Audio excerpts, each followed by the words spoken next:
asked me, were you born in this country? And I was immediately offended. And I said, yeah, I was born in this country. And then she says, do you have any kids? I said, no, I don't have any kids. She then asked me if I was married. And then I said, no, ma'am, I am not married. She says, how old are you? I said 19. May I help you find something? She then says, you are the most beautiful girl I have seen. And I said, oh, thank you. And then she says, I think you could be the next Miss USA. I'm in the Army, okay? We don't do pageants in the Army. She then asked me to meet her at Starbucks the very next day before my next shift at Target. And apparently I was a pretty open-minded 19-year-old because I actually agreed to meet her the very next day. The next day she brought this foot-tall stack of pageant books and proceeds to convince me to enter into a state pageant. So 3 months later, I compete in my first pageant and I lose. I go back the second year, compete in the state pageant. I lose. Go back the third year, compete in the state pageant and lose.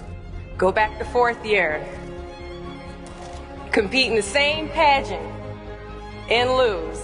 I go back the fifth year, y'all, compete in the state pageant and lose. But guess what? I go back the sixth year. Guess what happens? I lose.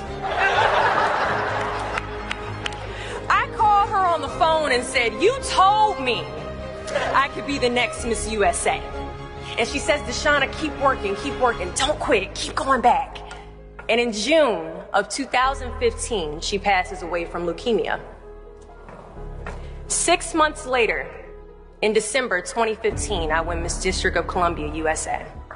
And 6 months after that, in June of 2016, I become the first soldier to win Miss USA. At times, our purpose drops in our laps as if the heavens threw it by accident. I ask only one thing of you all today after you leave this building. Do not fear failure, but please be terrified of regret. Giving up is the birth of regret. After you walk out this door, you will receive 100 doors shut, slam in your face. You will have 100 moments that will be filled with someone telling you no, or telling you, thank you for your application, but we regret to inform you that we've chosen a different candidate for this job. You will sit in 100 different interviews and you will not get the job.